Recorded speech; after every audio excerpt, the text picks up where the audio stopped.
네, 대외적인 변동성으로 어느 정도의 부침은 있지만 여전히 시장은 유동성이 충분히 공급되고 있는 장세고요. 이로 인해서 우리 코스피도 추가적인 상승 여력이 충분하다라는 분석이 나오고 있습니다. 오늘 전반적인 시장에 대해서 자세하게 전문가 의견을 나눠보도록 하겠습니다. 흥국증권 송재경 리서치센터장 나오셨습니다. 안녕하세요. 네, 안녕하세요. 어서 오세요. 코스피가 이제 최근에 상반기 중에 V자 반등에 성공을 하면서 본격적으로 상승 랠리의 시동을 걸고 있습니다. 지난주에도 그렇고 오늘도 연 고점을 터치를 하는 흐름을 나타내고 있는데요. 센터장님이 보시기엔 어떤가요? 추가 상승 충분히 가능할까요? 저도 이제 우리나라 입장에서 놓고 보면은 상승 여력은 충분히 있다라고 보고 있고요. 지난 한 1년간 또 연초 대비 이제 수익률을 놓고 보면 저희 나라가 사실은 미국장하고 거의 쌍둥이 장입니다. 나스닥과 한국의 코스닥이 아마 차트를 그려보시면 똑같이 올랐고요. 상승률도 거의 같습니다. 네. 그다음에 코스피랑 S&P 500가 똑같이 움직였고요. 그래서 이제 그 중간에 이제 중국 정도가 있는 그런 네. 상황인데 요걸 한 5년 정도로 좀 길게 들여다 보면은 한국 시장, 그러니까 오로지 그냥 나홀로 나스닥 100이 혼자만 많이 올랐습니다. 그리고 이제 S&P 500이 그 다음이고 나머지 중국이나 한국 시장 자체는 이제 지난 한 1년간 오른 정도가 그대로 유지되고 있거든요. 그렇게 놓고 보신다면 지금 미국과 같이 움직인 측면은 있지만 상대적으로 한국 시장 자체가 지난 5년간 덜 올랐었기 때문에 네. 상승 룸은 아직도 좀 더 열어두실 필요가 있다 이렇게 보고 네, 있습니다. 그렇군요. 최근에는 특히나 코스피가 올랐던 그 힘은 외국인의 매수였잖아요. 네네. 아무래도 삼성전자에 집중적으로 유입이 되긴 했습니다만 달러 약세와 맞물린 이런 외국인 매수가 들어왔는데요. 앞으로도 좀 이어질 수 있을까요? 네, 저는 가능성이 충분히 있다라고 보고 있고요. 저는 그러니까 계속 달러 약세가 이제 중요한 이유가 뭐냐면 달러 강세일 때 미국 나홀로 장세가 주로 연출이 됩니다. 역으로 말하면 달러 약세가 될 때 네. 미국을 제외한 나머지 나라들, 특히 이머징, 한국, 중국 이런 국가들의 수익률이 상대적으로 네. 좋은 그런 경향을 지난 한 30년 이상 보여왔거든요. 그래서 그렇게 놓고 보신다면 한국 시장 자체는 달러 약세에 분명 이제 수혜를 볼 수 있다 보고 있고요. 실제로 최근 들어서 이제 그 3월 달 가장 불안할 때 1,300원대의 그러니까 원화가 달러 대비 올랐다가 지금 이제 1,190원대까지 내려왔지 않습니까? 추가적으로 하락 가능성이 있다 보고 있고요. 실제로 보시면 차트에 지금 띄어져 있지만 글로벌 매니저들조차도 지난 10년간의 미국의 화랑장 경기 이런 것들이 이제 지금 미국의 경기 침체 격화와 이제 연결되면서 달러의 본격적인 약세 방향성을 잡고 있기 때문에 그렇게 놓고 보신다면 달러 비중 자체를 글로벌 매니저들도 같이 줄이고 있어서 달러 약세 방향성이 있고 이것은 미국을 제외한 나머지 국가의 호재다 네. 이렇게 해석할 수 있습니다. 다른 신흥국과 비교했을 때 우리 국내 증시는 어느 정도입니까? 그러니까 정확히 표현드리자면 이제 그 신흥국 중에서도 산유국과 산유국 아닌 국가, 이제 제조업 수출 국가들이 네네. 있습니다. 이제 아시아가 대표적으로 중국과 한국, 대만 같은 데가 이제 대표적인 제조업 수출 국가들이고요. 이쪽은 상대적으로 이번 그 코로나 이슈 이후에 상당히 좀 견조한 모습들을 보였습니다. 반면에 이제 소위 말하는 자원을 수출하는 나머지 신흥 국가들은 상당히 그 부채가 많으면서 그 변동성을 크게 나타냈거든요. 그래서 거기에 비해서는 아시아 통화가 상대적으로 좀 견조하고 지금 당장은 유로화가 좀 강세를 보이고 있지만 중장기적으로 놓고 보면 중국 위안화의 강세 또 이와 연동돼 있는 한국 원화의 강세를 충분히 점쳐볼 만한 시점이다 이렇게 보고 있습니다. 알겠습니다. 지금이 이제 2분기 실적 발표가 한창 나오고 있는 시즌입니다. 예상대로 업종별로 희비가 좀 엇갈리지만 그래도 시장은 실적이 2분기에 많이 안 좋을 것 같았는데 의외로 선방을 하고 있다라고 평가를 하고 있죠. 그 중심에는 반도체 증권주들이 있습니다. 이번 실적 시즌 리뷰를 좀 해주세요. 이제 대부분의 실적들이 지금 많이 나왔고 이제 얼마 남지 않았습니다. 이제 다행스러운 거는 예상치보다 실적들이 좋게 나온 거, 대표적으로 LG화학 같은 경우도 이제 대표적으로 좋았고요. 삼성전자도 좋았고.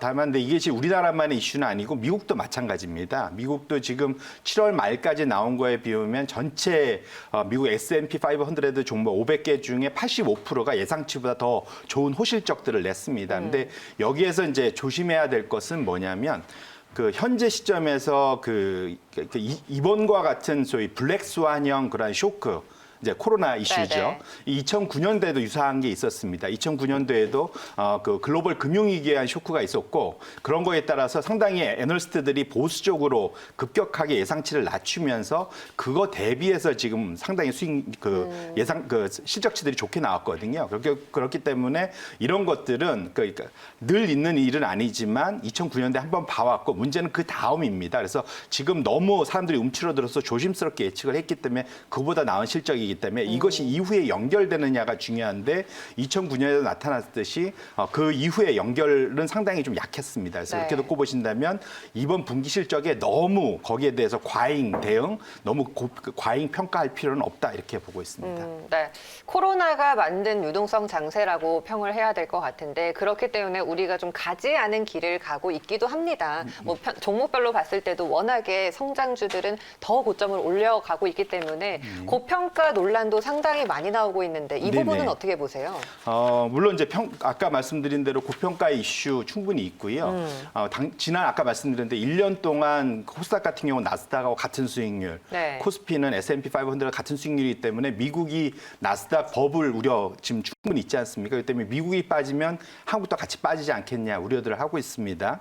근데 아까 말씀드린 대로 지금 기본적인 것은 지난 5년간 수익률이 상대적으로 한국이 저조했다라는 네. 거. 그다음에 상대적으로 자금 흐름이 이제 미국 나홀로에서 빠져나올 수 있다는 측면에서는 고평가 논란은 일정 부분 특정 종목 업종들이 있습니다. 대표적으로 뭐 바이오나 이런 데에서는 좀 과도하게 미국보다 비싼 그런 측면들도 있습니다. 하지만 전반적으로 우리나라의 삼성전자를 비롯한 기본 종목들은 상대적으로 다른 나라에 비해서는 밸류에이션 매력도가 지금 있는 상황이고요. 대표적으로 제가 차트를 제가 보여드렸던 차트를 열어봐 주시면 미국의 고점, 그러니까 소위 이제 미국의 경기 침체가 있는 시기마다 변동성이 크게 나타납니다. 차트가 있는데 보시면 알겠지만 경기 침체, 또 미국발 경기 침체가 있을 때마다 시장 자체는 상당한 게임 체인지가 벌어집니다. 그래서 과거 2008년도에 경기 침체가 있을 때는 그 이후부터 미국이 좋았고요.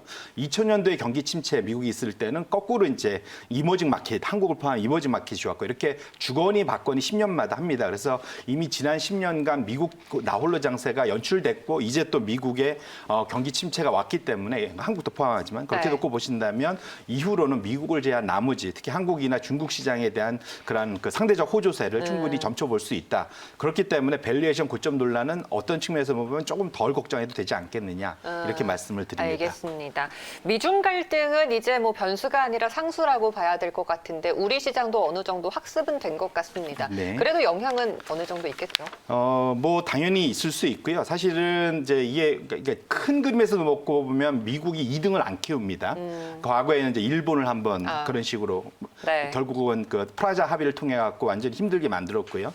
지금은 이제 중국을 상대적으로 이제 2등을 안 키워서 G2인 중국에 대한 견제가 있긴 한데 지금은 조금 과장된 측면도 일부 있습니다. 뭐냐면 트럼프가 현재 코로나 대응에 대한 실패 논란 이런 우려를 극복하기 위해서 중국 대기를 좀 더 격화하는 측면이 있습니다. 하지만 거꾸로 보면은 그 미국에서 지금 트럼프가 제시할 수 있는 가장 넘버원 치적은 네. 지금 남은 거는 이제 주식시장밖에 없습니다. 그러니까 결국 나스닥이 지금 곧 또 한 번에 이제 역대 최고치를 기록했지 않습니까? 이런 것들 자체가 오늘 아침에 트럼프가 트윗을 통해 갖고 나스닥이 이번에 최고치 경신한 것이 결국 자기 치적이다라는 네네. 또도 바로바로 또 얘기를 하죠. 언급했습니다. 결론적으로 말씀드리면 지금 중국을 너무 과도하게 때리면 미국 시장도 어려워집니다. 그렇기 때문에 그렇게 놓고 보신다면 특정 결국 자기에게 표를 줄 유권자의 마음을 돌릴 정도의 그러한 공격이지 결국 시장이 망가질 정도로의 미중 무역 분쟁을 격화시킬 가능성은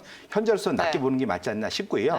대선을 지금 앞두고 있습니다. 네. 그렇게 놓고 보시면 차트 좀 열어주셨는데 과거 이제 4년만 다 오는 대선, 특히 이제 3개월 안으로 이제 가시권에 들어갔는데 월별로 보면은 변동성이 상당히 커집니다. 위든 아래로든 그렇게 놓고 보신다면 현재 상황에서는 그러니까 대선을 앞두고 시장 상황의 변동성에 대해서는 좀 조심할 필요가 있다. 저 이렇게 변동성은 말씀드립니다. 뉴욕 증시랑 국내 증시도 마찬가지입니다. 거의 유사하다고 보시면 될 것 같습니다. 네, 알겠습니다. 뭐 트럼프 트럼프 대통령은 지금 대선을 위해서 틱톡에 대해서도 엄청나게 영향을 가하고 있는 상황이고 앞으로 좀 지켜봐야겠습니다. 조금 다른 얘기인데요. 금값도 최근에 달러 약세와 연동해서 많이 올라왔어요. 네네. 최고치를 또 경신을 하는 흐름을 보였는데 금값은 어떻게 전망하세요? 사실 금값에 고점 논란이 있습니다. 2,000달러, 온수당 2,000달러 이제 넘어가냐 마냐. 그다음에 역대 최고이기 때문에 이제 올 만큼 왔다. 네. 걱정들 많이 하시는데 말씀드리고 싶은 건 이제 한 두 가지 포인트가 있습니다. 일단 첫 번째로는 금값은 미국 국채에 대한 일단 일종의 이제 소위 대체제입니다. 뭐냐면 가치 저장 수단이 금의 수요의 거의 90%를 차지하고요. 결국은 달러 표시 안전자산으로 달러 표시된 미국 국채를 가질 거냐 아니면 금을 가질 거냐 두 개의 그러한 고민에서 서로 이제 싸우고 있는 형상이다 네. 보시면 좋을 것 같고 지금 미국 국채는 실질적으로 10년물이 실질 금리가 마이너스 1%까지 떨어져 있는 상태입니다. 결국은 들고 있으면 사실은 손해인 상황이죠. 근데 여기서 달러 약세까지 가면 미국 국채를 들고 있을 그런 이유가 좀 줄어들겠죠. 네. 그렇게 놓고 봐서 결국 금을 살고 싶은 거고요. 두 번째로는 금이 현재 절대 명목 가치로는 지금 가격으로는 제일 2,000불 가까이 와서 비싸 보이지만 요거를 물가로 인플레이션으로 환산해서 거꾸로 가보면 2011년 전고점보다 사실 낮은 상태고 1980년도 최고점에 비해서는 거의 한 40% 낮은 상태입니다. 그래서 향후 인플레이션 위험, 그다음에 그런 리스크 해칭 측면에서 놓고 보면 금에 대한 수요는 여전히 견조할 거다 이렇게 보셔야 될 것 같습니다. 알겠습니다. 이제 8월 증시가 본격적으로 시작이 되었고 하반기를 봤을 때는 우리 조금 전에 얘기 나눴던 미국 대선뿐만 아니라 국내에서도 공매도 규제가 지속될 것인지 여부 또 전 세계적으로 코로나 백신이 어느 정도 개발이 완료가 될 것인지 이러한 다양한 이벤트들이 기다리고 있습니다. 변동성도 이에 따라서 좀 어느 정도 있을 것 같은데 그러면 센터장님께서 꼽으시는 하반기 주도 업종, 종목 어떤 게 있을까요? 저는 계속 저희 한국에서도 지금 주도하고 있는 그린 뉴딜, 그다음에 기후 변화에 대한 대응, 큰 그림으로 보면 전 세계에서 그린 뉴딜로 대표되는 기후 변화 대응책들입니다. 그래서 코로나라는 급격한 변화에서 이전에는 하기 힘들었던 대응을 이참에 재정 부양책을 통해서 전 세계가 그린 뉴딜로 가려고 하는 방향성이 있습니다. 그래서 그렇게 놓고 보신다면 사실 전기차가 각광받는 테슬라의 저런 고평가 논란도 사실 거기에 그러한 결과물이라고 해석을 할 수가 있습니다. 네. 그렇게 놓고 보신다면 그린 뉴딜의 지금 남은 이제 그 숨은 보고라고 할 수 있는 게 이제 대체 에너지입니다. 그래서 올 초부터는 대체 에너지, 글로벌 대체 에너지 ETF가 상당히 우상향으로 지금 지속적으로 좋은 모습들을 보이고 있거든요. 네. 반면에 이제 빅 오일이라고 불리는 전통 에너지는 상대적으로 저조합니다. 그런데 두 그 업종의 그러한 탑 10의 종목의 시총을 비우면 14배 이상 차이가 납니다. 무슨 말이냐면 대체 에너지 종목들이 여전히 작다라는 거죠. 그래서 가져올 룸이 상당히 많습니다. 전기차는 거꾸로 테슬라가 나머지 8개를 합친 것보다 훨씬 더 많은 시총을 보이고 있습니다. 그래서 전기차는 이미 충분히 향후 그린 뉴딜에 대한 수혜를 테슬라 혼자 다 가져가고 있다 놓고 보신다면 대체 에너지 쪽은 아직 비고일로부터 가져올 룸이 상당히 많기 때문에 이쪽에서의 종목 발굴과 또 그게 어려우시면 관련된 ETF 투자가 충분히 향후 장기 투자에 상당히 도움이 될 거다 이렇게 보고 있습니다. 그린 뉴딜 키워드로 잡고 가겠습니다. 네, 오늘 흥국증권 송재경 리서치 센터장님 말씀 여기까지 듣도록 하겠습니다. 고맙습니다. 네, 고맙습니다.